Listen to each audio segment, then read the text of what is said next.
রাত তখন গভীর। লন্ডনের ডকইয়ার্ডের বিস্তান্ত শিল্পাঞ্চল ঘন অন্ধকারে ডুবে আছে। সারি সারি পরিত্যক্ত ওয়্যারহাউস, বিশাল কার্গো কন্টেনার আর দূরে নাঙর করা মালবাহী জাহাজগুলোকে ঘিরে ছড়িয়ে আছে এক চাপা নীরবতা। মাঝে মধ্যে টেমসের দিক থেকে ভেসে আসা ঠান্ডা বাতাস মরচে ধরা লোহার দরজায় ধাক্কা খেয়ে কর্কশ শব্দ তুলছে। এই নীরবতার আড়ালেই বহু বছর ধরে চলছে শত শত নিরীহ মেয়ের জীবন নিয়ে নির্মিত বাণিজ্য। আজ সেই রুটের অপেক্ষা করছে ভাইপার। একটি কালো এসইউভি শব্দহীনভাবে এসে থামলো ওয়্যারহাউস থেকে খানিকটা দূরে। দরজা খুলে এক একে নেমে এলো ইভানা, মার্ক, জ্যাক এবং তাদের টিমের বাকি সদস্যরা। সবার গায়ে কালো প্র্যাকটিক্যাল পোশাক, কোমরে অস্ত্র, কানে কমিউনিস্টের, আর প্রত্যেকের চোখ একই রকম সতর্কতা। সবশেষে গাড়ি থেকে নামলো হিয়া। তার মুখের নিচের অংশ কালো মাস্কে ঢাকা। ঠান্ডা বাতাসে কপালের পাশে নেমে আসা চুলগুলোর গোছা আলতো করে তুলছে। রাতের অন্ধকারকে আরও চোখ দুটো ছুরির মতো তীক্ষ্ণ দেখাচ্ছে। চারপাশে তীক্ষ্ণ দৃষ্টিতে তাকিয়ে সে কয়েক সেকেন্ড পুরো এলাকাটা পর্যবেক্ষণ করলো। দূরের ওয়্যারহাউসের ভেতরে ট্রাক ঢোকার তীক্ষ্ণ শব্দ ভেসে এলো। হিয়া কবজিতে বাঁধা কমিউনিটের শব্দ করতেই ওপাশ থেকে ভেসে এলো পরিচিত কণ্ঠ, ভাইপার। হিয়ার কণ্ঠ শান্ত অথচ দৃঢ়। Yes boss. দানিয়েল কয়েক মুহূর্ত নীরব থেকে বলল, সব ইউনিট পজিশনে আছে, অপারেশন শুরু করা অনুমতি দেওয়া হলো। হিয়া কোনো উত্তর দেওয়ার আগে দূরের গুদামঘরের দিক থেকে আরেকবার তাকালো, তারপর নিচে স্বরে বলল, কপি বস। দানিয়েলের গলা এবার কঠোরতা নেমে এলো। মনে রেখো, আজকের মিশনের প্রথম লক্ষ্য ওই মেয়েগুলোকে জীবিত উদ্ধার করা। তাদের একজনকেও যেন কোনো ক্ষতি না হয়। একটু থেমে সে আবার বলল, আর দ্বিতীয় লক্ষ্য, আসাদ খানের পুরো চালান আমাদের দখলে আনতে হবে। নগদ টাকা, অস্ত্র, ডকুমেন্ট, হাই ড্রাইভ, লেজার, যা কিছু ওর সাম্রাজ্যকে আইনের সামনে দাঁড় করাতে পারবে সব। হিয়া দৃষ্টির মুহূর্তেই শীতল আর হিসেবে হয়ে ওঠে। দানিয়েল ধীর স্বরে যোগ করল, বহু বছর ধরে আসাদ খান নিজের হাত পরিষ্কার রেখে অন্যদের সামনে ঠেলে দিয়েছে। এবার তার নিজের সাম্রাজ্যই তার বিরুদ্ধে সাক্ষী দেবে। হিয়া ঠোঁটের কোণে ক্ষীণ হাসি ফুটল। ডোন্ট ওয়ারি বস, আজকে রাতের পর আসাদ খানের হাতে কিছুই থাকবে না। গুড। আর একটা কথা। দানিয়েল কণ্ঠ আরও গম্ভীর হয়ে এলো, প্রয়োজনে গুলি চালাবে, কিন্তু প্রমাণ নষ্ট হতে দেবে না। আজকের অপারেশনের পর ওর পালানোর সব রাস্তা বন্ধ হয়ে যাবে। আন্ডারস্ট্যান্ড বস। সংযোগ বিচ্ছিন্ন হতে হিয়া ধীরে ঘুরে দাঁড়ালো। ইভানা, মার্ক, জ্যাকসন, পুরো টিম তার নির্দেশের অপেক্ষায়। হিয়া একে একে সবার মুখের দিকে তাকালো। ইভানা মেয়েদের উদ্ধার করার পর এক মুহূর্ত দাঁড়াবে না, সরাসরি সেফ হাউসে নিয়ে যাবে। Yes mistress. মার্ক, পূব পাশ কভার করবে। Copy mistress. জ্যাক, পেছনের রুটে নজর রাখবে, একটা গাড়িও যেন বের হতে না পারে। Understood mister. হিয়া শেষবার ওয়্যারহাউসের দিকে তাকালো। তার চোখে তখন শিকারীকে ঘিরে ফেলা এক শিকারের নিখুঁত নিস্তব্ধতা। পরের মুহূর্তে সে হাতের ইশারা করলো। পুরো টিম ছায়ের মতো চারপাশে ছড়িয়ে পড়ল। আজকের রাত কেবল একটি উদ্ধারের অভিযান নয়, আজকের রাত থেকে শুরু হবে আসাদ খানের সাম্রাজ্যের পতন। মার্ক পূর্ব দিকের কন্টেনারগুলোর আড়াল ধরে দাঁড়িয়ে গেল। জ্যাক ঘুরে গেল ওয়্যারহাউসের সার্ভিস রোডে, যাতে কেউ পালানোর সুযোগ না পায়। ইভানা নিজের টিম নিয়ে অপেক্ষা করতে লাগলো নিরাপদ দূরত্বে। তাদের একমাত্র দায়িত্ব ভেতরে আটক থাকা মেয়েদের জীবিত উদ্ধার করা। হিয়া একা এগিয়ে এক মূল প্রবেশদ্বারের দিকে গেল। ওয়্যারহাউসের দেওয়ালে পিঠ ঠেকিয়ে ধীরে ধীরে ভেতরে শব্দ শোনার চেষ্টা করলো সে। ভারী কাঠের দরজার ফাঁক দিয়ে আলো বাইরে ছড়িয়ে পড়েছে। কয়েক সেকেন্ড পর সে আলতো করে ভাঙা কাচের জানলার কাছে নিচু করে তাকালো। ভেতরের দৃশ্য দেখে তার চোখ আরো কঠিন হয়ে উঠল। একপাশে গাদাগাদি করে বসিয়ে রাখা হয়েছে তরুণীকে। কারো দুই হাত বাঁধা, কারো চোখ কান্নায় ফুলে আছে, ভয়ে কেউ মাথা নিচু করে বসে আছে, কেউ আবার নিঃশব্দে কাঁদছে। আর ঠিক তাদের বিপরীতে ব্যস্ত কয়েকজন অস্ত্রধারী। কেউ কাঠের বক্সের একের পর এক আধুনিক রাইফেল ভরে সিল করছে, কেউ কালো ব্যাগে ডলারের বান্ডিল গুজে নিচ্ছে, আরেকজন ল্যাপটপ খুলে কিছু ফাইল একটি ছোট হার্ড ড্রাইভে কপি করছে। হিয়ার চোখ স্থির হয়ে গেল সেই হাই ড্রাইভটার দিকে। মৃদুস্বরে সে কমিউনিস্টকে বলল, ভিজুয়াল ইনফর্ম, ভিকটিম ইনসাইড, অস্ত্র, ক্যাশ আর ডাটা সব একই লোকেশনে আছে। ওপাশ থেকে দানিয়েলের কণ্ঠ ভেসে এলো, ভাইপার, হার্ড ড্রাইভটা কিন্তু দরকার। ওটার ভেতরে পুরো নেটওয়ার্কে তথ্য থাকার সম্ভাবনা সবচেয়ে বেশি। হিয়া সংক্ষিপ্ত উত্তর দিল, রজার। ঠিক তখনই ভেতরে দাঁড়ানো দানিয়েল একজন লোক ফোন কানে নিয়ে বলল, হ্যাঁ বস, সব প্রস্তুত, আর 10 মিনিটের মধ্যেই চালান বের হয়ে যাবে। ফোনের ওপাশ থেকে কি বলল বোঝা গেল না। লোকটা আবার বলল, চিন্তা করবে না, মেয়েগুলো আজ রাতেই দুবাই পৌঁছে যাবে। কথাটা শুনতে হিয়ার চোল শক্ত হয়ে গেল। সে ধীরে ধীরে কোমর থেকে নিজের পিস্তলটা বের করলো। কম ইউনিটের শান্ত কণ্ঠে বলল, সব unit stand by. Mark, Jack আর ইভানা।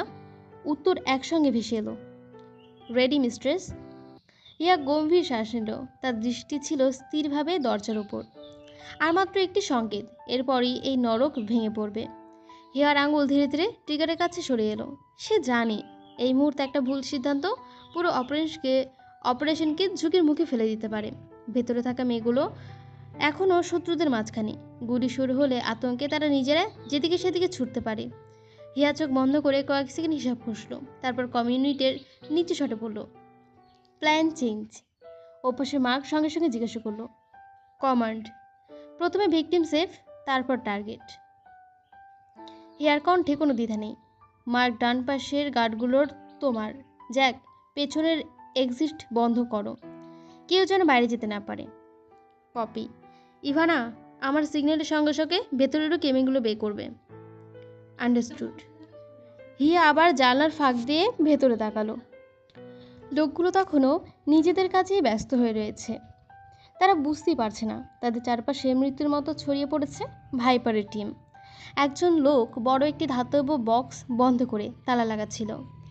এটার আগেই বেটে উধাও। বসের নির্দেশ, কিছু এখানে রাখা যাবে না। আরেকবার জিজ্ঞাসা করলো, আর মেয়েগুলোকে কি করব বস? লোকটা শান্ত গলায় উত্তর দিল, ওগুলো আলাদা গাড়িতে যাবে। কথাগুলো শুনে হিয়ার চোখে মুহূর্তের জন্য কঠিন আগুন জ্বলে উঠল। কিন্তু সে নিজেকে নিয়ন্ত্রণ করলো। তার কাজ প্রতিশোধ নয়, তার কাজ সবাইকে নিরাপদে বের করা এবং আসাদ খানের সাম্রাজ্যের শিকড় তুলে ফেলা। হিয়া হাত উঁচিয়ে সংকেত দিল। ঠিক সেই মুহূর্তে ওয়্যার হাউসের পাশে ঠিক হেলে থাকা একটা হালকা শব্দ হলো। একজন পাহারাদার সন্দেহ নিয়ে সেদিকে তাকালো। কে ওখানে? লোকটা টর্চের আলো ফেলতেই অন্ধকার থেকে মার্ক বেরিয়ে এলো। এক মুহূর্তের মধ্যে পাহারাদারের কোনো শব্দ করার আগে মাটিতে লুটিয়ে পড়ল। একই সময় জ্যাক পেছনে দরজার নিয়ন্ত্রণ নিয়ে নিল। হিয়া আর অপেক্ষা করলো না, সে দরজার সামনে এসে দাঁড়ায়। ভেতরের লোকেরা তখনও কিছু বুঝে উঠতে পারেনি। পরের মুহূর্তে দরজা বিকট শব্দ করে খুলে গেল। সবাই চমকে ঘুরে তাকায়। অন্ধকারের মাঝ থেকে ধীরে ধীরে ভেতরে প্রবেশ করে হিয়া। তার চোখে ছিল বরফের মতো ঠান্ডা দৃষ্টি। একজন অস্ত্রধারী চিৎকার করে উঠল, হু আর ইউ? হিয়া কয়েক সেকেন্ড নীরব থেকে মুখের মাস্কটা একটু নিচে করলো, তারপর শান্ত কণ্ঠে বলল, যা নাম শুনলে তোদের মতো রাস্তার কুকুরদের বসের ঘুম হারাম হয়ে যায়। জায়গার বাতাস মুহূর্তে ভারী হয়ে গেল। কেউ একজন ফিসফিস করে বলল, ভাইপার। শব্দটা ছড়িয়ে পড়তেই সবার মুখের রং বদলে গেল, কারণ তারা জানতো ভাইপার সামনে এলে পালানোর রাস্তা খুব কমই বাকি থাকে। কক্ষের ভেতরে হঠাৎ এক অস্থিরতা, নীরবতা নেমে এলো। ভাইপার নামটা শুনি লোকগুলোর মুখ আত্মবিশ্বাসের বদলে অবিশ্বাসে ধরা গেল। কয়েক সেকেন্ড আগেও যারা নিজেদের শক্তিশালী মনে করছিল, এখন তারা প্রত্যেকেই সতর্ক দৃষ্টিতে হিয়ার দিকে তাকিয়ে আছে। একজন লোক দ্রুত কোমরের অস্ত্র বের করতে হাত নাড়ায়। হিয়া তার আগেই নড়ে উঠল। লোকটার হাত ধরে এক ঝটকায় তাকে নিজের দিকে টেনে আনলো। তার ভারসাম্য নষ্ট হতে হিয়া হাত ঘুরিয়ে অস্ত্রটা মেঝেতে ফেলে দিল। পরের আঘাতে লোকটাকে কয়েক পা পিছিয়ে গিয়ে মাটিতে পড়তে হলো। আরেকজন পেছন দিক থেকে ঝাঁপিয়ে পড়ার চেষ্টা করলো। হিয়া শব্দ পাওয়ার আগেই তার উপস্থিত বুদ্ধি সব বুঝে গিয়েছিল। সে শরীর ঘুরিয়ে আক্রমণ করে এড়িয়ে গেল। তারপর দ্রুত পাল্টা আঘাতে লোকটাকে মাটিতে ফেলে দিল। তার প্রতিটি পদক্ষেপ ছিল নিয়ন্ত্রিত। হিয়ার চোখে রাগ ছিল না, ছিল ঠান্ডা হিসেব। কারণ সে জানে এখানে সবাই নষ্ট করার সুযোগ নেই। ভেতরে কোনো নীরব মেয়েরা আটকে নেই। ভেতরে অনেক নীরব মেয়ে আটকে রয়েছে, যারা খুব নিরীহ হয়। এদিকে মার্ক আর জ্যাক দুই পাশ থেকে এগিয়ে এসে বাকি লোকগুলোকে নিয়ন্ত্রণ করে নিতে শুরু করলো। কেউ অস্ত্র তুলতে চেষ্টা করলো, কেউ দরজার দিকে ছুটলো, কেউ বের হওয়ার আগেই জ্যাক পেছনের পথ আটকে দিল। হেয়ার কঠিন কণ্ঠে বলল, কেউ এক পাও বাড়াবে না। তার কণ্ঠে এমন একটা দৃঢ়তা ছিল যা কক্ষের সবাই থমকে গেল। হিয়া ধীরে ধীরে এগিয়ে গেল সেই লোকটার দিকে যে কিছুক্ষণ আগে ফোনে কথা বলছিল। ঠিক তখনই আবার লোকটার ফোন বেজে উঠল। স্ক্রিনে ভেসে উঠল বস। লোকটা কাপা হাতে কল রিসিভ করতেই ওপাশ থেকে আসাদ খানের কণ্ঠ ভেসে এলো, ভাইপার যেহেতু ওখানে পৌঁছে গেছে, ওকে সামনাতেই ব্যস্ত রাখো। মূল চালান এখন পেছনের গোপন রুট থেকে সরিয়ে ফেলো। অস্ত্র টাকা সব প্রমাণ নিয়ে জঙ্গলের শেষ পথ ধরে বেরিয়ে যাও। আর সুযোগ পেলে ভাইপারকে জীবত ফিরতে দিও না। ওকে বস। কল কেটে যেতেই লোকটার চোখের ইশারায় কয়েকজনকে নির্দেশ দিল। পরের মুহূর্তে গুদামের পেছনে দরজার গেটটা খুলে গেল। আগে থেকে প্রস্তুত থাকা লোকগুলো দ্রুত কাঠের বক্সগুলো কাঁধে তুলে নিল। অস্ত্র, নগদ টাকার সবগুলো গুরুত্বপূর্ণ প্রমাণ নিয়ে তারা জঙ্গলের রুট ধরে অদৃশ্য হয়ে গেল। আর বাকি লোকগুলো ইচ্ছাকৃতভাবেই গুদামে থেকে গেল, যাতে হিয়া আর তার টিম লড়াইয়ে ব্যস্ত রাখা যায়। হিয়া তখনও সামনের লোকটার দিকে এগিয়ে যাচ্ছে। লোকটার চোখে এখন আর আগের দম্ভ নেই। সে পিছিয়ে যেতে যেতে বলল, তুই জানিস না তুই কার সাথে লড়াই করছিস? হিয়ার শান্ত দৃষ্টিতে তাকে উত্তর দিল, জানি, তাই তো এখানে এসেছি। লোকটা তাচ্ছিলের হাসিয়ে দিল, আমাদের ধরলেও কিছু হবে না, বসকে তুই কখনো ছুতেই পারবি না। হিয়ার চোখ সরু হয়ে গেল। সে বুঝতে পারল এই লোকটা শুধু সাধারণ কর্মী নয়, আসাদ খানের নেটওয়ার্ক সম্পর্কে তার কাছে গুরুত্বপূর্ণ তথ্য থাকতে পারে। ঠিক তখনই ইভানা নিজের টিম নিয়ে ভেতরে ঢুকলো। মিস্ট্রেস, মেয়েগুলোকে বের করার ব্যবস্থা করছি। হিয়া মাথা নাড়ল, তাদের নিরাপদে নিয়ে যাও। ইভানা মেয়েদের দিক থেকে বেরিয়ে যেতে শুরু করলো। হিয়া চারপাশে চোখ বোলায়। তার দৃষ্টি আটকে গেল কয়েকটি খালি ধাতব বক্সের ওপর। সে ধীরে ধীরে কাছে গিয়ে বক্সগুলোর ভেতর দেখল খালি। তার মুখের অভিব্যক্তি বদলে গেল। হিসাব অনুযায়ী এখানে আরও অস্ত্র থাকা, টাকা থাকা দরকার ছিল। গুরুত্বপূর্ণ প্রমাণও তো থাকার কথা ছিল, কিন্তু সেগুলোর কোনো চিহ্ন নেই। হিয়া নিচু স্বরে বলল, এটা মূল জায়গা না। ঠিক সেই সময় কন্টিনেন্টের জ্যাকের কণ্ঠ ভেঙে এলো, বস, একটা সমস্যা হয়েছে। পেছনে জঙ্গল দিয়ে কিছু লোক পালিয়ে গেছে। তাদের সঙ্গে মূল চালান আছে, টাকার অস্ত্র, বাকি সব কিছু। হিয়া কয়েক মুহূর্ত নীরব থাকলো। তার ঠোঁটের কোণে হালকা হাসি ফুটে উঠল। তাহলে আসল শিকার এখন শুরু। সে অস্ত্রটা শক্ত করে ধরল। তার দৃষ্টি মুহূর্তে শীতল আর হিসেবে হয়ে উঠল। ভাইপার এবার তাদের পিছু নেবে। ওয়ার হাউসের বাইরে বের হতেই হিয়ার চারপাশে অন্ধকার জঙ্গলের দিকে তাকালো। রাত আরও গভীর হয়ে গেছে। দূরের গাছগুলো ফাঁক দিয়ে হালকা বাতাস বইছে, কিন্তু সে শান্ত পরিবেশের আড়ালে লুকিয়ে আছে বিপদের গন্ধ। জ্যাক দ্রুত এগিয়ে গিয়ে বলল, বস, ওরা একসঙ্গে পালায়নি। হিয়া তার দিকে তাকালো। কতগুলো রুট? 3টি আলাদা পথ। উত্তর দিকের রাস্তা নদীর দিক থেকে গেছে, পশ্চিমটা পুরো পাহাড়ি পথ ধরে, আর দক্ষিণের রুটটা জঙ্গলের গভীরে ঢুকেছে। হিয়া কয়েক সেকেন্ড চুপ করে রইল। এটা সাধারণ পালানোর চেষ্টা নয়, এত পরিকল্পনাভাবে আলাদা পথ ধরে ভাগা যাওয়া মানে তারা আগে থেকে সব কিছুর জন্য প্রস্তুত ছিল। মার্ক, কমিউনিটিকে বলো আমরা উত্তর দিকের পথটা যাচ্ছি। জ্যাক বলল, আমি পশ্চিমের রুটটা নিচ্ছি। হিয়া মাথা নাড়ল, সতর্ক থাকবে। ইভানা মেয়েদের নিয়ে নিরাপদ দূরত্বে সরে যাওয়ার প্রস্তুতি নিচ্ছিল। হিয়া শেষবারের মতো চারপাশে দেখল। তার ভেতরে একটা অস্বস্তি কাজ করছিল। কেউ পালানোর সময় নিজের সব প্রমাণ, অস্ত্র আর টাকা নিয়ে এত পরিকল্পনা করে না, যদি না তার পেছনে কোনো বড় নির্দেশক থাকে। অন্যদিকে শহরে একটি গোপন আস্তানায় আসাদ খানের কাছে খবর পৌঁছে গেল। তার লোকজন ফোন রেখে নিচু গলায় বলল, বস, ভাইপার বোধ হয় এখানে আসবে না। আসাদ খান কয়েক মুহূর্ত নীরব রইল। তার চোখে বিরক্তির ছাপ ফুটে উঠল। আমি বলছি তাড়াতাড়ি সব প্রমাণ ছড়িয়ে ফেলো। টাকার অস্ত্র একটাও ওদের হাতে যেন না পড়ে। লোকটা মাথা নাড়ল, সব প্রস্তুত বস। আসাদ খান ঠান্ডা গলায় বলল, আর একটা কথা। সে থামল। ভাইপার যেন এই রাত পার করতে না পারে। লোকটার মুখে কঠিন হাসি ফুটে উঠল। বুঝেছি বস। এদিকে জঙ্গলের দিক। হিয়া একা দক্ষিণের রুট ধরে এগিয়ে যাচ্ছে। তার পায়ের শব্দর প্রায় কোনো শোনাই যাচ্ছে না। অন্ধকারের মধ্যে সে প্রতিটি গাছ, প্রতিটি ছায়া, প্রতিটি অস্বাভাবিক নড়াচড়া লক্ষ্য করছে। কিছু দূর যাওয়ার পর সে থমকে গেল। মাটির ওপর নতুন পায়ের ছাপ। তার চোখ সরু হয়ে এলো। যারা এই পথ দিয়ে গেছে তারা তাড়াহুড়ো করে যায়নি, তারা অপেক্ষা করেছে হিয়া ধীরে ধীরে নিজের অস্ত্র ঠিক করলো।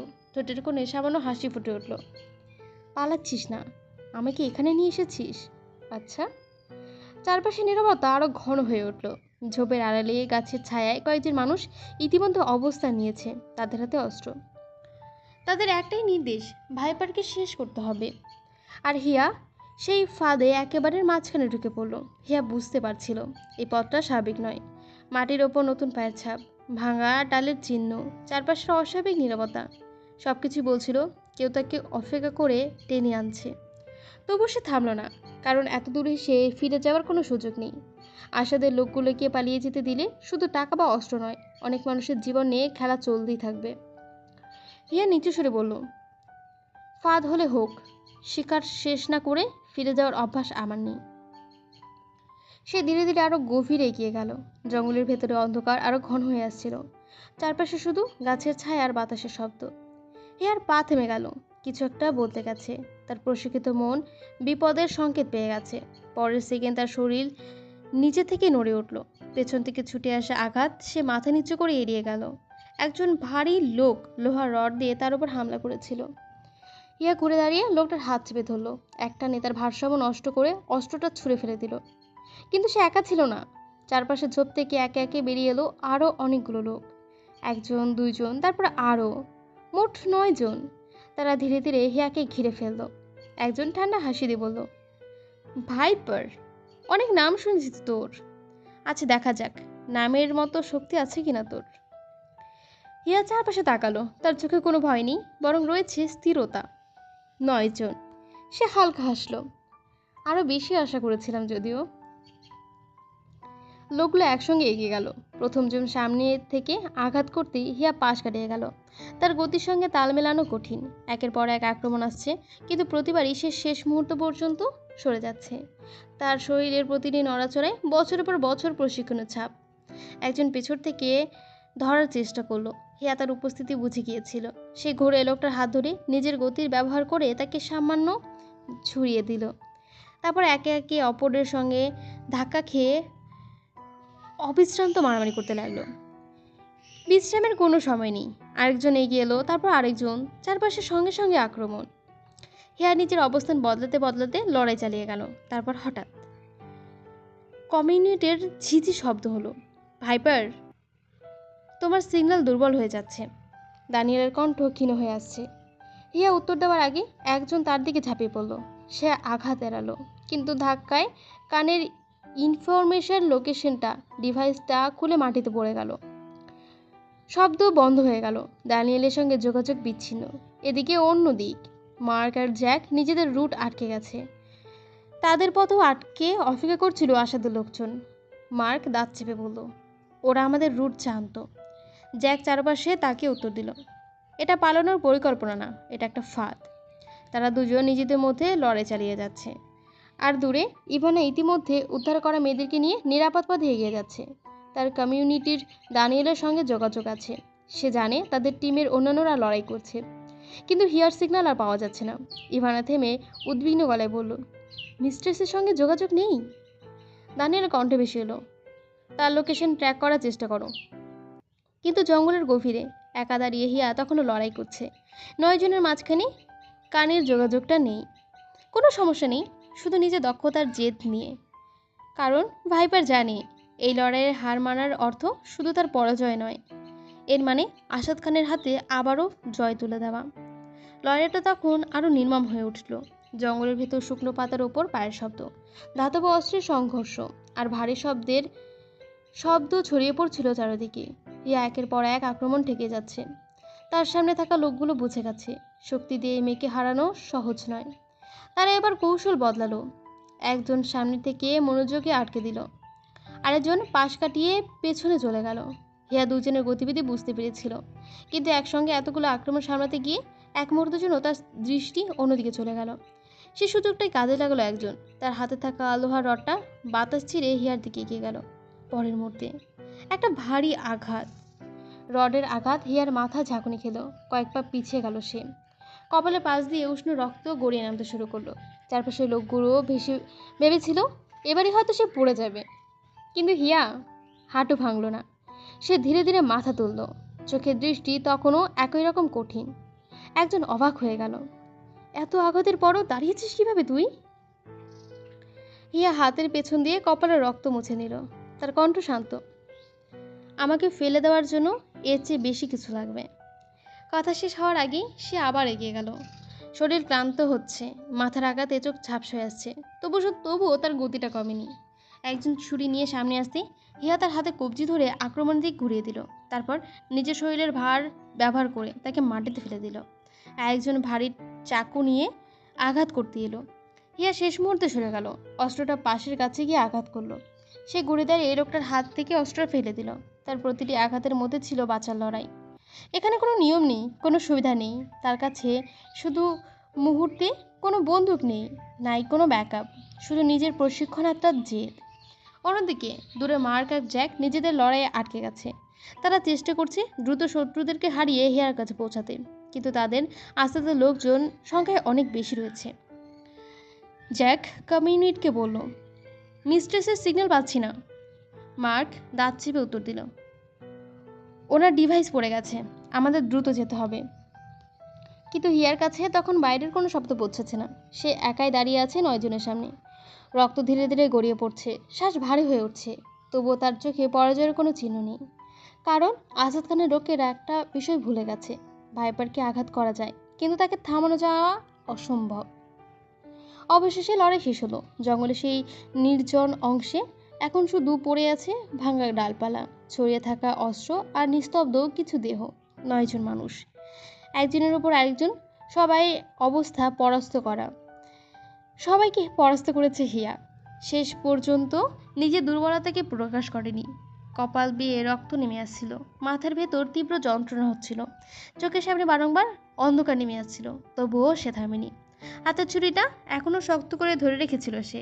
কিন্তু শত্রুরা যখন তার দিকে দাঁড়িয়েছিল, তখন শরীর তার সঙ্গে যুদ্ধ চালিয়ে যেতে চাইছিল, কিন্তু এখন আর যুদ্ধ চালিয়ে যেতে পারছে না। হিয়ার নিঃশ্বাস ভারী হয়ে এলো। চারপাশের গাছগুলো কেমন ঝাপসা লাগতে শুরু করলো। সে চোখের পলক ফেললো কয়েকবার, তবু দৃষ্টি পরিষ্কার হলো না। মাথার আঘাত আর অতিরিক্ত রক্তক্ষরণ শরীরে ধীরে ধীরে ফুরিয়ে যাচ্ছে। হিয়া এক পাক এগিয়ে যাওয়ার চেষ্টা করলো, কিন্তু পা আর এগোনোর মতো সাড়া দিচ্ছে না। সে নিজের ভারসাম্য ধরে রাখার চেষ্টা করলো। না, এখন পড়া যাবে না, এখানে তাকে দাঁড়িয়ে থাকতে হবে, কারণ সে ভাইপার। কিন্তু শরীরের একটা সীমা আছে। হাত থেকে ছুরিটা ধীরে ধীরে নিচে নেমে গেল। হিয়া নিজের কপালে হাত রাখলো, আঙুলে লেগে থাকা রক্ত দেখে কয়েক সেকেন্ড তাকিয়ে রইল। তারপর খুব নিচু স্বরে বলল, এত সহজে আমি হার মানব না। কিন্তু কথাটা শেষ করার আগে তার চোখ আরো ঝাপসা এলো। চারপাশের শব্দ দূরে সরে গেল, বাতাসের শব্দ, পাতা নড়াচড়া, সবকিছু মিলে যেতে লাগলো। হিয়া শেষ চেষ্টা করে দাঁড়িয়ে থাকার চেষ্টা করলো, কিন্তু শরীর হাল পারল না। ধীরে ধীরে তার হাঁটু ভেঙে এলো। সে মাটিতে পড়ে গেল ধপাস করে। অন্ধকার জঙ্গলের মাঝে একা পড়ে রইল হিয়া। হিয়া তখন মাটিতে পড়ে আছে, শরীরের প্রতিটি অংশে ক্লান্তি জমে আছে। মাথার আঘাতে যন্ত্রণা আর রক্তক্ষরণ তাকে ধীরে ধীরে দুর্বল করে দিচ্ছে। মনে হচ্ছিল এই অন্ধকার জঙ্গল তাকে নিজের ভেতরে টেনে নিচ্ছে। ঠিক সেই সময় ঝোপের আড়াল থেকে একটা শব্দ এলো। হিয়া নড়তে পারল না, কিন্তু তার প্রশিক্ষণ মন বুঝে গেল সব শেষ হয়নি, আরও কেউ লুকিয়ে আছে। ধীরে ধীরে ছায়ার ভেতর থেকে একজন লোক বেরিয়ে এলো, তার হাতে পিস্তল। সে ঠান্ডা দৃষ্টিতে মাটিতে পড়ে থাকা হিয়ার দিকে তাকায়। ভাইপার, শেষ পর্যন্ত তুমিও দুর্বল হলে। লোকটা পিস্তল তুলল, কিন্তু ট্রিগারে চাপ দেওয়ার আগেই চারপাশে অন্ধকার ভেদ করে একটা ছায়া ঝাঁপিয়ে পড়ল। শ্যাডো। সেই মুহূর্তে লোকটার উপর আক্রমণ করলো। লোকটা প্রস্তুত ছিল না। শ্যাডোর আঘাতে সে মাটিতে পড়ে গেল।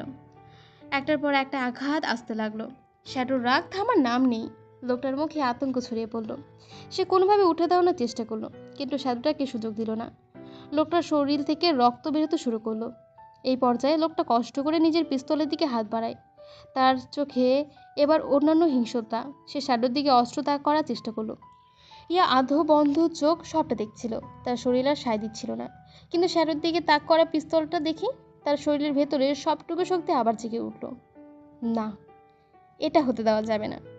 হিয়া নিজের শরীরটাকে জোর করে জাগিয়ে রাখলো। চোখ বন্ধ হয়ে আসছিল, তবু সে দাঁত চেপে নিজেকে সামলে নিল। ধীরে ধীরে হাতের ভর দিয়ে উঠে বসার চেষ্টা করলো, তারপর কষ্ট করে দাঁড়ালো। পাশেই পড়ে থাকা একটা ভারী গাছের গুঁড়ি দিয়ে তার চোখ গেল। শেষ শক্তিটুকু দিয়ে এসে সেটা তুলে নিল। লোকটা শ্যাডোর দিকে গুলি চালানোর আগে হিয়া সমস্ত শক্তি দিয়ে গাছের গুঁড়িটা ছুঁড়ে মারল। আঘাতে লোকটার হাতের দিক থেকে সরে গেল, পিস্তল মাটিতে পড়ে গেল। হিয়ার অপেক্ষা করলো না, সে গিয়ে সে লোকটার উপর ঝাঁপিয়ে পড়ল। আবার শুরু হলো লড়াই। যে শরীরে কিছুক্ষণ আগে দাঁড়াতেও পারছিল না, সে শরীর নিয়ে আবার নিজের সীমানা অতিক্রম করে লড়ে যাচ্ছে সে। শ্যাডো হিয়ার দিকে তাকায়। হিয়ার কষ্টে শ্বাস নিতে অসুবিধা হচ্ছে। হিয়া কণ্ঠে শক্ত শ্বাস নিয়ে বলল, চলে যা। কণ্ঠ দুর্বল কিন্তু আদেশের মতো কঠিন। আমি বলছি শ্যাডো, চলে যা। কিন্তু শ্যাডো নড়ল না, সে শুধু হিয়ার দিকে তাকিয়ে রইল। হিয়ার রাগে চোখ মুখ জ্বলে উঠল। আমার কথা শুনছিস না কেন তুই? শ্যাডো কোনো উত্তর দিল না, শুধু তার কাছেই দাঁড়িয়ে রইল। শেষ মুহূর্তে হিয়া লোকটির দিকে তাকায়। লোকটা আবার পিস্তল তোলার চেষ্টা করছিল, কিন্তু এবার তার দিকে কোনো সুযোগ দিল না হিয়া। শৈলের শক্তি দিয়ে একত্র করে মাটিতে পড়ে থাকা পিস্তলটা তুলে নিল। চোখে তখন ক্লান্তি, শৈলে অসহ্য যন্ত্রণা, তবু তার দৃষ্টি আগের মতনই কঠিন। এক মুহূর্ত দেরি না করে হিয়া ট্রিগারে চাপ দিল। শব্দটা গভীর জঙ্গলের নীরবতা ভেঙে দিল। লোকটা নিতর হয়ে মাটিতে পড়ে গেল। হিয়া হাত থেকে ধীরে ধীরে পিস্তলটা নিচে পড়ে গেল। এবার আর শরীর তাকে ধরে রাখতে পারলো না, চারপাশে ঘুরতে শুরু করলো। সে শ্যাডোর দিকে না জাগানোর চেষ্টা করলো, কিন্তু চোখের সামনে সবকিছু ঝাপসা হয়ে গেল। পরের মুহূর্তে হিয়া মাটিতে লুটিয়ে পড়ল। শ্যাডো তখন তার দিকে দ্রুত এগিয়ে এলো, কিন্তু হিয়ার শরীরের অবস্থা দেখে সে বুঝতে পারল এখন তাকে সাহায্য করার জন্য অন্য কাউকে দরকার। চারপাশের বিপদের গন্ধ এখনো রয়েছে। শ্যাডো কিছুক্ষণ হিয়ার দিকে তাকিয়ে রইল, তারপর ডানা মেলে অন্ধকার আকাশে উড়ে গেল। অন্যদিকে লিওন তখনও সবেমাত্র বাড়ির সামনে এসে পৌঁছেছিল। গাড়ি থেকে নেমে দরজা বন্ধ করতেই তার মাথার ওপর পরিচিত ডানার শব্দ ভেসিল। সে উপরে তাকালো। শ্যাডো, ঈগলটা তার মাথার চারপাশে চক্কর কাটছে। লিওন বিরক্ত মুখে তাকিয়ে রইল। উফ, এই হর্নি ফক্সটা আবার ওই ঈগলটাকে পাঠিয়েছে আমাকে নজর রাখতে। শ্যাডো নিচে নেমে এসে লিওনের গাড়ির উপর বসলো। তার আচরণ স্বাভাবিক নয়, বারবার ডানা নাড়ছে, মাথা ঘুরিয়ে কিছু বোঝানোর চেষ্টা করছে। লিওন কিছুক্ষণ তাকিয়ে রইল। এক মুহূর্তের জন্য তার মনে হলো এই ঈগলটা কি আমাকে কোনো খবর দিতে চাইছে। কিন্তু পরক্ষণেই হিয়ার কথা মনে পড়তে তার বিরক্তি ফিরে এলো।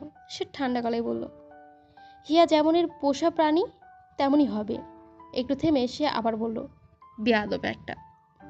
শ্যাডো আবারও অস্থিরভাবে তাকিয়ে রইল, কিন্তু লিওন আর কিছু বুঝতে চেষ্টা করলো না। ঠিক তখনই বাড়ির দরজা খুলে অ্যামেলিয়া দ্রুত বেরিয়ে এলো, তার মুখে চিন্তার ছাপ। লিওন, তুই এসে গেছিস? লিওন তার দিকে তাকালো। অ্যামেলিয়ন উদ্বিগ্ন গলায় বলল, মায়ের শরীরটা ভালো নেই, পেট খারাপ হয়েছে, বারবার বমি করছে। কথাটা শুনে লিওনের মনোযোগ সেদিকে চলে গেল। সে আর একবার শ্যাডোর দিকে তাকায়। ঈগলটা তখনও অস্বাভাবিকভাবে নড়াচড়া করছে। কিন্তু লিওন ভাবলো হয়তো হিয়ার কোনো নতুন চাল। সে আর কিছু না বলে বাড়ির ভেতরে ঢুকে গেল। আর বাইরে দাঁড়িয়ে শ্যাডো অন্ধকার আকাশের দিকে তাকিয়ে রইল, কারণ সে জানে যে বিপদ থেকে সে ফিরে এসেছে তার খবর এখনও কেউ জানে না।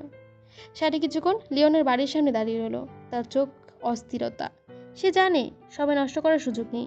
ডানা মেলে আবার রাতের আকাশে উড়ে গেল সে। জঙ্গলের সেই এলাকা থেকে লিওনের বাড়িটা খুব বেশি দূরে নয়, তাই শ্যাডো প্রথমে এখানে এসেছিল, কারণ তার চোখ প্রথমে পড়েছিল পরিচিত জায়গাটায়। কিন্তু হিয়ার অবস্থা জানতে হলে তাকে ফিরতে হবে নিজের আসল ঠিকানায়, টাওয়ার হাউসে। কিছুক্ষণ পরে অন্ধকার আকাশে ভেদ করে শ্যাডো এসে নামলো টাওয়ার হাউসের সামনে। দানিয়েল তখন ভেতরেই ছিল, মনিটরের সামনে মিশনের গোপন খবর পৌঁছাচ্ছিল। শ্যাডোকে দেখে তার চোখ থেমে গেল, কারণ এই ঈগলটার আচরণ দানিয়েলের অচেনা নয়। শ্যাডো কখনো অকারণে এমন অস্থির হয় না। তার ডানা ঝাপটানো, বারংবার সামনে তাকানো, অস্বাভাবিক শব্দ করা, সবকিছু একটি বিপদের সংকেত। দানিয়েলের মুখের ভাব মুহূর্তে বদলে গেল। সে বুঝে গেল কিছু একটা ঘটে গেছে। সে দ্রুত এগিয়ে এসে শ্যাডোর দিকে তাকালো। হিয়া, শব্দটা খুব নিচু স্বরে বেরিয়ে এলো। শ্যাডো আবারও ডানা ঝাপটাতে লাগলো। মনে হলো সে দানিয়েলকে তাড়াতাড়ি কোথাও নিয়ে যেতে চাইছে। দানিয়েল আর এক মুহূর্ত দেরি করলো না। সে নিজের ফোন তুলে কয়েকটা নির্দেশনা দিল, তারপর দ্রুত টাওয়ার হাউস থেকে বেরিয়ে এলো। কয়েক মিনিটের মধ্যেই হেলিকপ্টারের শব্দ রাতে নিরাপত্তা ভেঙে দিল। দানিয়েল উঠে বসলো। শ্যাডো হেলিকপ্টারের সামনে উঠতে শুরু করলো। দানিয়েলের চোখ শুধু তখন সামনে। তার মাথার একটাই চিন্তা, হিয়া, যে মেয়েটা নিজের জীবন নিয়ে কখনো ভাবেনি, সেই মেয়েটা এবার কতটা বিপদে পড়েছে সেটা শ্যাডোর আচরণ বলে দিচ্ছে। হেলিকপ্টার অন্ধকার আকাশে উড়ে গেল। নিচে রয়ে গেল শহরের আলো, আর সামনে অপেক্ষা করা সেই জঙ্গল, যেখানে হিয়া একা নিজের শেষ শক্তি দিয়ে লড়াই করে পড়ে আছে। হেলিকপ্টার জঙ্গলের কাছাকাছি খোলা জায়গায় নামতেই দানিয়েল দ্রুত নেমে এলো। শ্যাডো সামনে উড়ে পথ দেখিয়ে দিচ্ছিল। কিছু দূর এগোতেই গাছের ছায়ায় পড়ে থাকা হিয়াকে দেখতে পেল সে। এক মুহূর্তের জন্য দানিয়েলের বুকটা ভারী হয়ে গেল। মাটিতে পড়ে আছে তার হিয়া। মাথার পাশ দিয়ে রক্ত শুকিয়ে গেছে, শরীর নিস্তেজ, তবুও হাতের কাছে এখনও লড়াইয়ের চিহ্ন। দানিয়েল দ্রুত তার পাশে এসে ডাকলো, হিয়া। কোনো উত্তর নেই। সে আবার ডাকলো, ভাইপার। চোখ খোলো। কিছুক্ষণ পর হিয়ার চোখের পাতা সামান্য নড়ল। অস্পষ্ট দৃষ্টিতে সে দানিয়েলের দিকে তাকালো। তার প্রথম একটাই কথা ছিল, ওরা। কণ্ঠ ছিল খুব দুর্বল। ওরা সব নিয়ে বোটে উঠে গেছে, আটকাতে হবে। দানিয়েল তার দিকে তাকিয়ে বুঝল, এই আঘাতের কারণের পর হিয়ার মাথায় এখনও মেশিনটাই চলছে। সে নিচু স্বরে বলল, তুমি এখন শুধু নিজের কথা ভাবো, মিশন নিয়ে তোমাকে আর ভাবতে হবে না। কিন্তু হিয়ার মাথা নড়ল না। না, ওদের যেতে দেওয়া যাবে না। দানিয়েল আর কথা বাড়ালো না। হেলিকপ্টার জঙ্গলের গভীরে নেওয়া সম্ভব নয়, তাই সে দ্রুত হেলিকপ্টার থেকে প্রয়োজনীয় সরঞ্জাম, স্নাইপার আর কিছু সামগ্রী নিয়ে নিল। রোমান নিয়ে হিয়ার কপালে আঘাতটা চেপে ধরল, যাতে রক্তপাত কিছুটা কমে। তারপর সে বেঁধে দিল কপালে শক্ত করে। তারপর সাবধানে হিয়াকে নিজের কাছে কাঁধে তুলে নিল। হিয়া দুর্বল কণ্ঠে বলল, বস, সময় নেই আর। দানিয়েল শক্ত গলায় বলল, আই নো। তার চোখে তখন শুধু একটাই লক্ষ্য, আসাদের লোকদের থামানো। সমুদ্রের তীরের কাছাকাছি পৌঁছাতেই দানিয়েলের চোখে পড়ল দূরে ভেসে থাকা একটি মোটর বোট। বোটটা তখনও খুব বেশি দূরে যেতে পারেনি। মনে হচ্ছে ওরা কারো সঙ্গে শেষবারের মতো যোগাযোগ করছে। দানিয়েল হিয়াকে সাবধানে একটা গাছের পাশে বসিয়ে দিল। তারপর হেলিকপ্টার থেকে আনা স্নাইপার রাইফেল হাতে তুলে নিল। তার দৃষ্টি স্থির হয়ে গেল বোর্ডের ওপর দাঁড়িয়ে থাকা লোকগুলোর দিকে। একটা গভীর শ্বাস, তারপর ট্রিগারের চাপ। ঠাস করে একটা শব্দ হলো। বোর্ডের ওপর থাকা একজন সোজা পানিতে লুটিয়ে পড়ল। দ্বিতীয় গুলি আরেকজন মাটিতে ঢলে পড়ল। শত্রুটা কিছু বুঝে ওঠার আগে দানিয়েল একের পর এক নিখুঁত নিশানায় সবাইকে নামিয়ে নিতে লাগলো। কেউ অস্ত্র তুলতেই পারল না, কেউ পালানোর সুযোগে পেল না। মাত্র কয়েক মুহূর্তের মধ্যেই বোটের সব লোক নিস্তেজ হয়ে পড়ে গেল। বোটের ইঞ্জিন তখনও চালু ছিল। লোকগুলো মরে গেল, বোটের কোনো ক্ষতি হয়নি। সেটা ধীরে ধীরে ঢেউয়ে কেটে ভেসে চলছিল। তার ভেতরে রয়ে গেল অস্ত্র, নগদ টাকা আর আসাদ খানের বিরুদ্ধে থাকা সমস্ত গুরুত্বপূর্ণ প্রমাণ। দানিয়েল এবার হিয়ার কাছে গিয়ে ফিরে এলো। সে নিচু হয়ে হিয়ার দিকে তাকালো। এত আঘাত, এত রক্তক্ষরণের পরও মেয়েটার প্রথম চিন্তা হচ্ছে মিশন। দানিয়েলের চোখে তখন গর্ব আর উদ্বেগের একসঙ্গে ভাব। দানিয়েল পুনরায় হিয়ার কাঁধে নিজের আরেকটা বোট উঠে পড়ল। তার শরীরের ক্রান্তির কোনো চিহ্ন নেই। এতক্ষণ ধরে হিয়াকে সামলানো, অস্ত্র ব্যবহার করা, সব কিছু একসঙ্গে করেও তার গতি একটু কমেনি। দূরে পানির ওপর তখন ভাসছে আসাদের লোকেদের বোটটি। বোটটা ধ্বংস হয়নি, শুধু সেটার নিয়ন্ত্রণ হারিয়ে গেছে। দানিয়েল দ্রুত নিজের বোট চালু করলো এবং সেটা বোটের কাছে এগিয়ে গেল। হিয়া তখনও তার কাঁধে অবচেতন হয়ে জাগানোর মাঝামাঝি অবস্থা রয়েছে। তার মাথার ক্ষত থেকে রক্তের দাগ এখনো শুকিয়ে যায়নি। দানিয়েল একবার তার দিকে তাকায়, তারপর আবার সামনে চোখ রাখলো। কয়েক মুহূর্ত পর সে সেই বোর্ডের কাছে পৌঁছে গেল। বোর্ডে উঠে প্রথমে সে চারপাশে নিয়ন্ত্রণ নিশ্চিত করলো। আসাদের লোকজন আর কেউ নেই, বেঁচে নেই। দানিয়েল মাথার তাদের দেহগুলো সরিয়ে পানিতে ফেলে দিল। তারপর বোর্ডের ভেতর থাকা সব অস্ত্র, টাকা আর গুরুত্বপূর্ণ জিনিসপত্র দেখতে লাগলো। এই জিনিসগুলো এখনো সরাসরি দুবাইয়ের আর সাপ্রেড হাউসে পৌঁছাতে হবে। দানিয়েল দ্রুত বোটে উঠে চারপাশে একবার চোখ বুলিয়ে নিল। অস্ত্র, নগদ টাকা সেখানে রেখে শুধু আসাদ খানের গুরুত্বপূর্ণ তথ্য ভর্তি প্যান ড্রাইভটা নিজের কাছে তুলে নিল। এদিকে সে বরাবর মার্ক আর জ্যাকের সঙ্গে যোগাযোগের চেষ্টা করলো, কিন্তু কোনো সাড়া পেল না। সে শুধু কমিউনিকেশনের সিগন্যাল চালু রাখতেই অপেক্ষা করতেই লাগলো, যদি ওদের কারো কাছ থেকে কোনো বার্তা আসে। তারপর একবার সমুদ্রের দিকে তাকায়। এখনই বর্ডার পার হওয়া বুদ্ধিমানের কাজ হবে না। এই ধরনের চালার কোনো পরিকল্পনা ছাড়া সীমান্ত অতিক্রম করে না। একটি রুট, প্রতিটি সময়ে প্রতিটি ধাপ আগে থেকে নির্ধারিত থাকে। তাই আপাতত সবচেয়ে জরুরি কাজ হিয়াকে বাঁচানো। এই সিদ্ধান্ত নিয়ে দানিয়েল নিজের বোটের ইঞ্জিন চালু করলো। সমুদ্রের নীরবতা চিরে বোটটা ধীরে ধীরে সামনে এগিয়ে গেল। কিছু দূর যাওয়ার পর সে নির্জন এক জায়গায় বোটটা থামালো। হিয়াকে নিজের কাঁধে রেখেই সে পুনরায় নামলো বোট থেকে। এতক্ষণ পরেও হিয়াকে নামিয়ে বিশ্রাম নেওয়ার কথা তার মাথায় আসেনি। সে শুধু জানে এখন হিয়াকে বাঁচিয়ে রাখতে হবে। আরেকটা জঙ্গলে নেমে সে কাছে একটা বড় গাছের পাশে হিয়াকে বসিয়ে দিল। তারপর তার মুখের দিকে তাকিয়ে গম্ভীর গলায় বলল, হিয়া, চোখ খুলে রাখো। হিয়ার চোখ সামান্য নড়ল।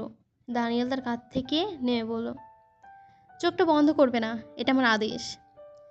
একটু থেমে আবার বলল, অজ্ঞান হবে না, শুনতে পাচ্ছ তো? তার কণ্ঠে এবার কঠোরতার সঙ্গে চিন্তা মিশে এলো। Be strong viper.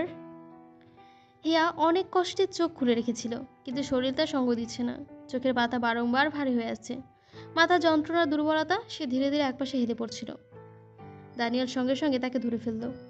হিয়া, তার কণ্ঠে এবার আগের চেয়েও বেশি কঠোরতা, আছে উদ্বিগ্নতাও। হিয়া আধো আধো ঘুমের মধ্যে অস্পষ্ট কণ্ঠে বলল, আমি একটু ঘুমাবো বস। কথাটা বলেই তার শরীর আবার ঢলে পড়ল। দানিয়েল দ্রুত তার পাশে বসে পড়ল। হিয়ার মাথায় এসে পড়ল তার কাঁধে। কিছুক্ষণ দানিয়েল নড়ল না, সে শুধু তাকিয়ে রইল হিয়ার মুখের দিকে। হিয়ার শান্ত মুখটা দেখতে দেখতে হঠাৎ দানিয়েলের চোখের সামনে ভেসে উঠল 8 বছর আগের একটা সন্ধ্যা। 8 বছর আগে বাংলাদেশে একটি মিশনে গিয়েছিল দানিয়েল। সেদিন সব কিছু পরিকল্পনা অনুযায়ী চলছিল না। শত্রুরা হঠাৎ আক্রমণ করেছিল। গুলিবদ্ধ অবস্থায় কোনোভাবে নিজেকে বাঁচিয়ে সেখান থেকে বেরিয়ে এসেছিল সে। শরীরে তখন তীব্র যন্ত্রণা, রক্তক্ষরণ হচ্ছিল। নিজেকে লুকানোর জন্য একটা চলন্ত বাসে উঠে পড়েছিল সে। সেদিন হিয়া কলেজে অনুষ্ঠানে গিয়েছিল। ফিরতে সন্ধ্যা হয়ে গিয়েছিল তার। যাত্রীরা একে একে নেমে যাওয়ার পর বাস যখন প্রায় ফাঁকা, একসময় পুরো বাসে হিয়া একাই ছিল।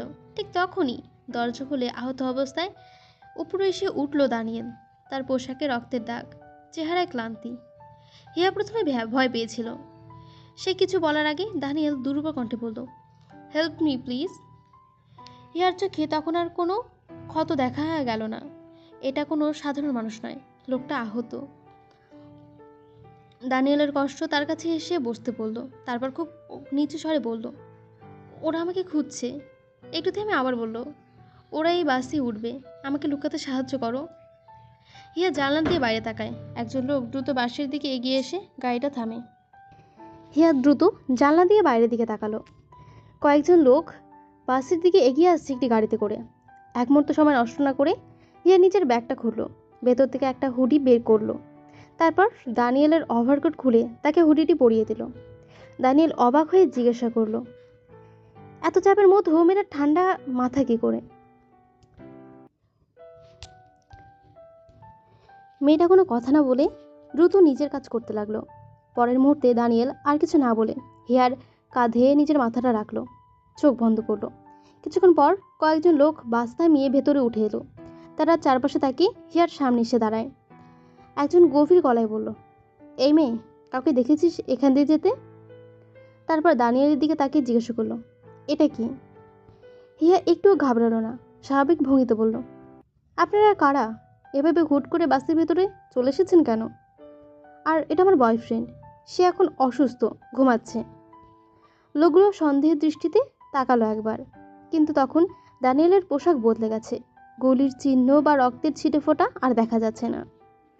হিয়া আগেই নিজের ব্যাগ থেকে রুমাল আর স্যাবনাটার বের করে সবকিছু বাসের ভেতর থেকে রক্তের দাগ পরিষ্কার করে ফেলেছিল। তার উপস্থিত বুদ্ধি আর দ্রুত সিদ্ধান্ত নেওয়ার ক্ষমতা দেখে দানিয়েল অবাক হয়ে গিয়েছিল।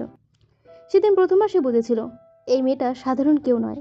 বিপদের মুহূর্তে যে মানুষ নিজের ভয় ভুলে অন্য কাউকে বাঁচানোর চেষ্টা করে, তার ভেতরে আলাদা একটা শক্তি থাকে। আর সেই দিন থেকেই হিয়ার প্রতি দানিয়েলের মনে একটা আলাদা ভালো লাগা তৈরি হয়েছিল। লোকগুলো চলে যাওয়ার পর বাসের ভেতর কিছুটা নীরবতা নেমে এলো। হিয়া ধীরে ধীরে দানিয়েলের দিকে তাকায়। মানুষটা এখন অবচেতন, শরীরের ক্ষত দেখে বোঝা যাচ্ছে দ্রুত চিকিৎসা দরকার। সে উঠে ড্রাইভারের কাছে গেল। আঙ্কেল, সামনে একটা হাসপাতালের কাছে বাসটা থামাবেন। ড্রাইভার রিভিউ মিরারে একবার হিয়ার দিকে তাকায়, তারপর দানিয়েলের দিকে তাকায়। এতক্ষণ বাসের ভেতরে যা ঘটেছে সবই তার চোখের সামনে ঘটেছে। রক্তাক্ত একজন অচেনা মানুষকে লুকিয়ে রাখা, বিপদের মুখে দাঁড়িয়ে মেয়েটার বুদ্ধি নিয়ে পরিস্থিতি সামলানো, সব সে দেখেছে। ড্রাইভার দীর্ঘনিশ্বাস ফেলে বলল, মা, তুমি সব ঝামেলার মধ্যে জড়ে যাচ্ছ কেন? একটা অচেনা মানুষকে নিয়ে এত কিছু করার দরকার ছিল কি? হিয়া কিছুক্ষণ চুপ করে রইল, তারপর শান্ত কিন্তু দৃঢ় কণ্ঠে বলল, কারণ উনি বিপদে পড়েছেন। ড্রাইভার অবাক হয়ে তাকালো। হিয়া জানলার বাইরে তাকিয়ে ধীরে ধীরে বলল, আমার বাবা সিআইডি অফিসার। একটু থেমে আবার বলল, আর আমি তার মেয়ে। তার চোখে তখন আত্মবিশ্বাস। একদিন আমিও সিআইডি অফিসার হব। ড্রাইভার চুপ করে শুনছিল। হিয়া দানিয়েলের দিকে তাকিয়ে বলল, দায়িত্বে থাকা মানে শুধু অপরাধ ধরা নয়, বিপদে থাকা কাউকে বাঁচানোরও দায়িত্ব সিআইডির। ড্রাইভার আর কিছু বলো না, শুধু মেয়েটার দিকে তাকিয়ে মনে মনে ভাবল, এত কম বয়সে এমন মানসিকতা সবার থাকে না। বাসটা অবশেষে একটা হাসপাতালের সামনে এসে দাঁড়ালো। হিয়া জানলা দিয়ে বাইরের সাইনবোর্ডের দিকে তাকালো, তারপর দ্রুত ডাক্তারের কাছে নিয়ে গেল। অঙ্কে সামান্য একটু সাহায্য করবেন। এখানে আঙ্কেল হবে। আঙ্কেল, ওনাকে একটু সাহায্য করবেন। ড্রাইভার পেছনে তাকায়। দিয়া দানিয়েলের দিকে ইশারা করে বলল, ওনাকে হাসপাতালে নিয়ে যেতে হবে। একা আমার পক্ষে সম্ভব নয় ওনাকে বহন করা। ড্রাইভার কিছুক্ষণ চুপ করে রইল। সে বুঝতে পারেছিল এই মেয়েটা একটা বড় ঝামেলার মধ্যে পড়ছে। তবুও হিয়ার চোখের চিন্তা দেখে সে আর না করতে পারল না। দুজন মিলে দানিয়েলকে বাস থেকে নামিয়ে হাসপাতালের ভেতরে নিয়ে যাওয়ার ব্যবস্থা করলো। হাসপাতালের কর্মীরা স্ট্রেচারে করে নিয়ে এলো। হিয়াটা কিছুটা অস্বস্তি পেল। ডাক্তাররা দানিয়েলকে ভেতরে নিয়ে যাওয়ার আগেই হিয়ার চোখ পড়ল আর পকেটের ফোনের দিকে তাকায়। সে ফোনটা বের করলো, ভাবলো হয়তো এবার পরিবারের কাউকে জানানো দরকার। স্ক্রিনে লক দেখে হিয়া পাসওয়ার্ড দেওয়ার চেষ্টা করলো, কিন্তু সে তো জানে না এই মানুষটার ফোনের পাসওয়ার্ডটি কী। কয়েকবার চেষ্টা করেও সে ফোন খুললো না। সে দানিয়েলের দিকে তাকালো। এক মুহূর্তের জন্য ভাবলো হয়তো ফিঙ্গারপ্রিন্ট দিয়ে খোলা যাবে, কিন্তু দানিয়েল তখন সম্পূর্ণ অবচেতন। কিন্তু ফিঙ্গারপ্রিন্টের কাজ হলো না, কারণ হিয়া তো জানতোই না তার ফোন আরও কঠিন নিরাপত্তা ব্যবস্থায় রয়েছে। চোখে রেটিনা দিয়ে খুলতে হবে ফোন। সে আর চেষ্টা করলো না, ফোনটা হাতে নিয়ে কিছুক্ষণ দাঁড়িয়ে রইলো। তারপর ভাবলো হয়তো কেউ তাকে কল করবে। রিসেপশনে দানিয়েলের জন্য দেওয়ার সময় তাকে কিছু ফর্ম পূরণ করতে বলা হলো। হিয়া কলমটা হাতে নিল, নিজের নাম লিখলো, নুসরাত হিয়া। কিন্তু ঠিকানা দেওয়ার সময় সে থমকে গেল। সে জানে না এই ঘটনার পর কী বা হতে পারে। অপ্রয়োজনীয় ঝামেলায় জড়াতে চাইল না সে, তাই নিজের আসল ঠিকানা না দিয়ে অন্য তথ্য লিখল। ঠিক তখনই দানিয়েলের ফোনটা বেঁচে উঠল। হিয়া দ্রুত কলটা রিসিভ করলো। ওপাশ থেকে উদ্বিগ্ন কণ্ঠে ভেসে এলো। হিয়া শান্তভাবে বলল, আমি তাকে হাসপাতালে নিয়ে এসেছি। তারপর সংক্ষিপ্ত কিছু ঘটনা সে জানালো। ওনার ফোনটা রিসেপশনে দিয়ে যাচ্ছি, আপনারা দ্রুত আসুন। কথা শেষ করে ফোনটা রিসেপশনে জমা দিল। রিসেপশনিস্ট কিছু জিজ্ঞাসা করলে হিয়া শুধু বলল, ওনার পরিবারের লোকজন আসছে। তারপর আর পিছনে না থেকে হসপিটাল থেকে সে বেরিয়ে গেল। হিয়ার মাথা তখন দানিয়েলের কাঁধে। সমুদ্রের বাতাস ধীরে ধীরে বয়ে যাচ্ছে, কিন্তু দানিয়েলের চোখের সামনে এখন আর বর্তমান নেই। ফিরে গেছে 8 বছর আগের সেই সময়। সেদিন হাসপাতালে চিকিৎসার পর সুস্থ হয়ে প্রথম কাজ হিসেবে দানিয়েল খুঁজেছিল সেই মেয়েটাকে, যে পরিচয় না জেনেও একটা আহত অচেনা মানুষকে বাঁচিয়েছিল। হিয়ার দেওয়ার ঠিকানা অনুযায়ী সে সেদিন গিয়েছিল, কিন্তু সেখানে গিয়ে জানতে পারে হিয়া হসপিটালে যে ঠিকানা দিয়েছিল ওটা ভুল। ইচ্ছে করে নিজের পরিচয় লুকিয়েছিল মেয়েটা। দানিয়েল অবাক হয়েছিল, কারণ এত কম বয়সে একটা মেয়ে এত ঠান্ডা মাথায় নিজের সব তথ্য গোপন করতে পারে, এটা তার ভাবনারও বাইরে ছিল। তারপর যতদিন সে বাংলাদেশে ছিল ততদিন হিয়াকে খুঁজেছে, কারণ সে এরিয়ায় কলেজের আশেপাশে অনেক খুঁজেছে। কখনো সে বাসস্ট্যান্ডে, যেখানে তাদের প্রথম দেখা হয়েছিল, অনেকবার সে সেই জায়গায় দাঁড়িয়ে থেকেছে। হয়তো কোনো একদিন হিয়া আসবে, আবার আসবে ফিরে, হয়তো আবার দেখা হবে। কিন্তু সময় চলে গেছে, হিয়ার কোনো খোঁজ সে পায়নি। শেষ পর্যন্ত তাকে বাংলাদেশ ছেড়ে দুবাইতে ফিরতে হয়েছিল। তারপর কেটে যায় 1 বছর। আবার বাংলাদেশে এসেছিল দানিয়েল, আর সেবার ভাগ্য তাকে হিয়ার কাছে নিয়ে গিয়েছিল। কিন্তু সে যে হিয়াকে খুঁজছিল সেই হিয়া আর আগের মতো ছিল না। আর সেই হিয়াকে দানিয়েল নিজের হাতে তৈরি করেছে, সেটা ভাইপার হিসেবে। একটা নাম যেটা শুনলে আন্ডারওয়ার্ল্ডের মানুষ সতর্ক হয়ে যায়। বর্তমানে ফিরে এলো দানিয়েল। তার সামনে বসে থাকা মেয়েটা আজ পৃথিবীর কাছে ভাইপার, আর তার নিজের অবস্থান আন্ডারওয়ার্ল্ডের। সে এমন এক জায়গায় পৌঁছেছে যেখানে তার এই ক্ষমতাকে অস্বীকার করার সাহস খুব কম মানুষেরই। তার সব অর্জন, সব ক্ষমতা, সব পরিচয়, সব কিছু থাকার পরও একটা কাজ এখনো বাকি, হিয়ার প্রতিশোধ। যেদিন হিয়া তার অতীতের সব হিসাব শেষ করবে, সেদিনই দানিয়েলের দায়িত্ব শেষ হবে। তারপর হয়তো আর কোনো কারণ থাকবে না এই অন্ধকার জগতের সঙ্গে জড়িয়ে থাকা। হঠাৎ হিয়ার শরীর নড়ে উঠল। ধীরে ধীরে চোখ খুললে গেল তার। প্রথমে সে বুঝতে পারল সে এতক্ষণ দানিয়েলের কাঁধে মাথা রেখেছিল। সঙ্গে সঙ্গে সরে গিয়ে সোজা হয়ে বসল। সরি বস, আমি বুঝতে পারিনি। দানিয়েল কিছুক্ষণ চুপ করে রইল। এক মুহূর্তের জন্য তার ইচ্ছে করলো বলতে, সরি বলার কিছু নেই। ইচ্ছে হলো হিয়ার মাথাটা আবার কাঁধের ওপর নিয়ে রাখতে, কিন্তু সে নিজেকে থামালো। এই মুহূর্তে সেটা তার চরিত্র আর পরিস্থিতির সাথে যায় না। তাদের সম্পর্কে এমন কোনো মনোভাব নেই। দানিয়েল শুধু শান্ত গলায় বলল, শরীর কেমন লাগছে এখন? হিয়া একটু অবাক হয়ে তার দিকে তাকায়, তারপর ধীরে বলল, একটু ভালো। দানিয়েল আর কিছু বলল না, শুধু মনে মনে স্বীকার করলো 8 বছর আগে যে মেয়েটা তার জীবন বাঁচিয়েছিল, আজও সেই মেয়েটার জীবন রক্ষা করা তার সবচেয়ে বড় দায়িত্ব। এতক্ষণ পড়ছিলাম I am love with a criminal, লিখেছেন সাবিলা সাবি, পর্ব 21।